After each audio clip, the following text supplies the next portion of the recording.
30 million Americans will suffer from an eating disorder, 1 in 4 students on a college campus. Eating disorders are the #1 killer of all mental illnesses. The preeminent thought leaders in this field are at the Eating Recovery Center. And they founded the Eating Recovery Foundation with a mission to change how eating disorders are viewed, treated, and prevented. Please have a seat. Dr. Ovidio Bermudez is the Chief Clinical Officer at the Eating Recovery Center and also the Medical Director for Children and Adolescents. More than 90% of people who have an eating disorder are between 18 and 25 years old. The field of eating disorders is in a critical stage. It's a little bit like we're an adolescent now, and we need all the help we can to sort of launch into adulthood. How does the Eating Recovery Foundation really enhance what you do every day? The Eating Recovery Foundation has a critical role, not only in how it relates to our patients and the care that it often extends, but also as it relates to information, raising awareness, and funding research, which is, I think, critical. Education is essential to understanding this complex, devastating disease.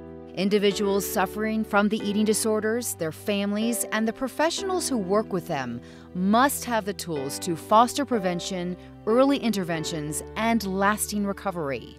The number of people seeking treatment is expanding, and eating disorders do not discriminate. They affect women and men, and people from different socioeconomic and cultural backgrounds suffer from eating disorders. Hispanic Americans, African Americans, there were certain aspects about those cultures that were protective against the development of eating disorders. People were more accepting of different sizes and the like. That is no longer true. More than 70% of people with an eating disorder do not seek treatment because of stigma surrounding the illness and misconceptions. It's not like people choose to have an eating disorder. Absolutely. Eating disorders are not a fad. They're not a choice. They're a serious mental illness, and a serious mental illness that carries the highest mortality rate of any mental disorder that we know of. 8 times more people die every year from eating disorders than from breast cancer.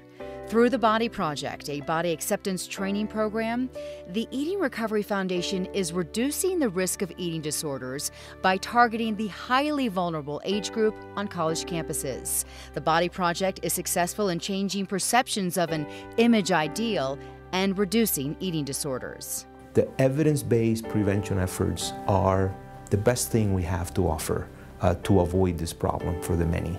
And it's the critical time to intervene before the illness has cemented itself. In terms of research for eating disorders, so vital, and as you say, there's so much more that needs to be done. At a time when there isn't a lot of funding available, the Eating Recovery Foundation is backing research and looking for people all the time who can really dig deep into this problem. Right, and backing research, I think, in a creative, highly effective way, which is to find young investigators that are thinking at novel ways of thinking about how we understand eating disorders, how we can effectively treat eating disorders, how we can effectively prevent eating disorders. There is hope today because treatment as we know it works, but I think there is much hope for tomorrow because the reality is that our best discoveries are ahead of us as we understand and are able to address these illnesses.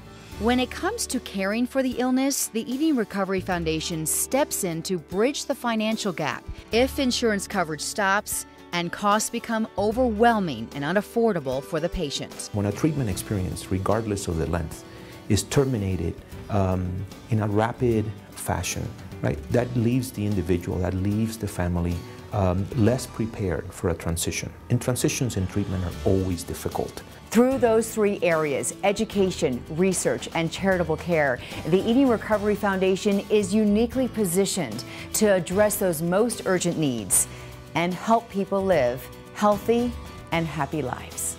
Once they're out of this illness, they don't just fly, they soar. And that to me is a really important aspect to this, at least what motivates me in the morning.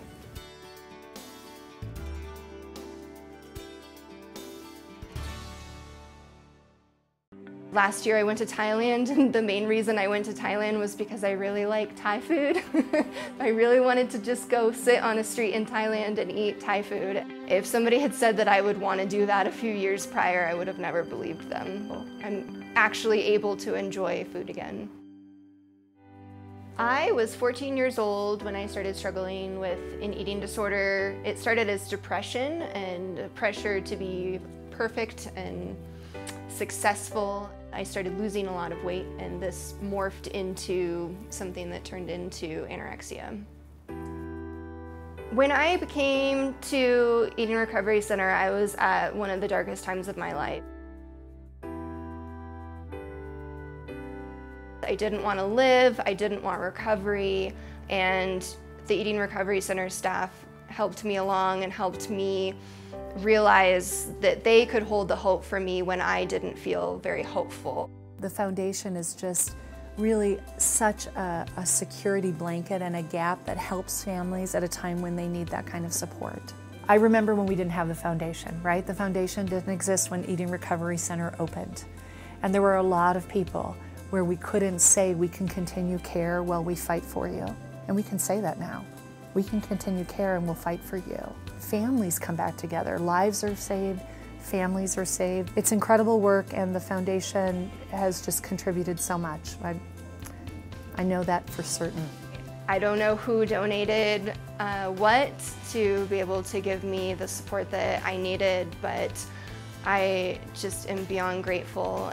I kept a lot of my artwork that I worked on when I was here at ERC, and a couple of years ago I was going through my closet and I came across this mandala collage, and it was create a collage of what you want your life to look like in the future, and it was what my life looks like today. To know that Eating Recovery Center and their foundation had my back was extremely, extremely beneficial to my recovery and took off a huge amount of stress off of my shoulders. I never thought that I would be where I was at today. I feel that I can say that I'm in full recovery. I have my own photography business. As a 30-year-old, I'm hopeful. I feel powerful. I'm living my life. I'm following my dreams. I'm backpacking the world by myself, trying to catch up for lost time, and I'm really, really grateful to finally feel like I'm actually living my life.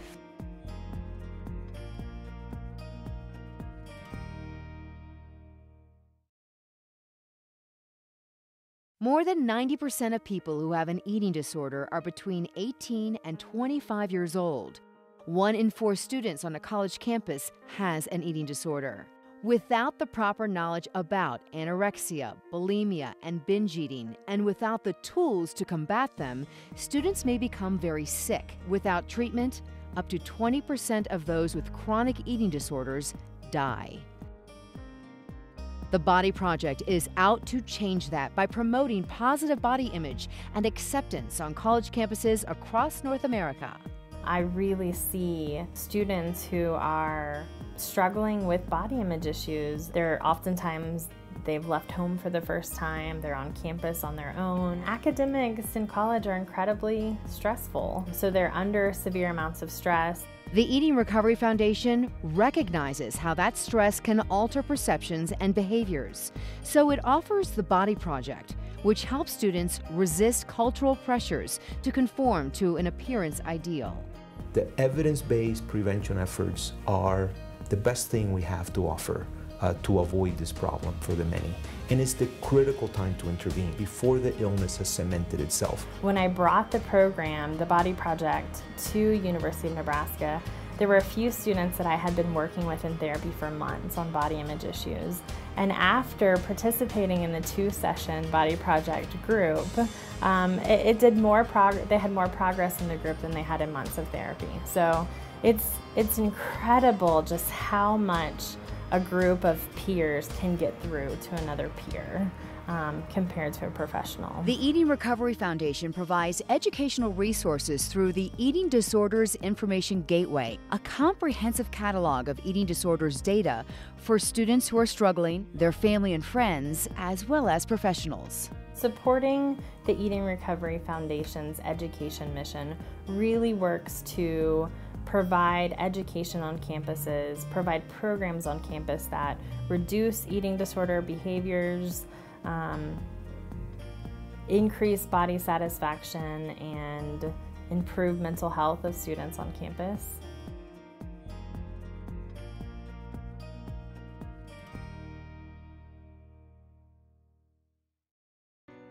Eating disorders are complex biological and psychological illnesses that require complex biological and psychological treatments. And there are 30 million Americans with an eating disorder who need help. It's huge, and it's probably one of the most prevalent illnesses that we have. Yeah, overall. Despite that, Dr. Craig Johnson, the Chief Science Officer at Eating Recovery Center, says the amount of federal funding for research into eating disorders is insignificant. Unfortunately, research funding, in the field of eating disorders would be about $32 million this year from the National Institute of Health. Funding for schizophrenia will be in the $250 million range. That's about an 8-fold difference.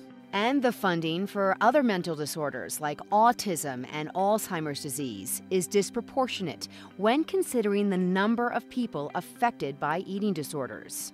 Part of the reason that we developed the foundation was to begin to be able to try to fund particularly young investigators, because it's the young investigators that actually need the funding, the seed money, if you will, to be able to experiment with novel treatments. We've got good treatments, but we don't have enough good treatments. Dr. Jocelyn Lebo with the Mayo Clinic in Minnesota is the Eating Recovery Foundation's first early career research recipient. But our best treatments help about 50% of people, maybe a little bit more. For bulimia, that's for sure true, and for binge eating. So that's not enough.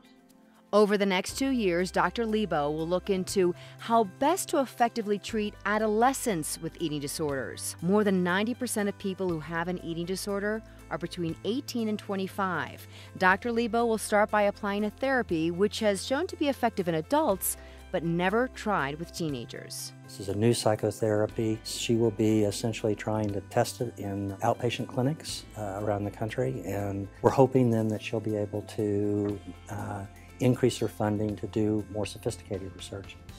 This will be the key to at least a big chunk of that other 50% that aren't responding to what we've got. And it's all because of the commitment of the Eating Recovery Foundation.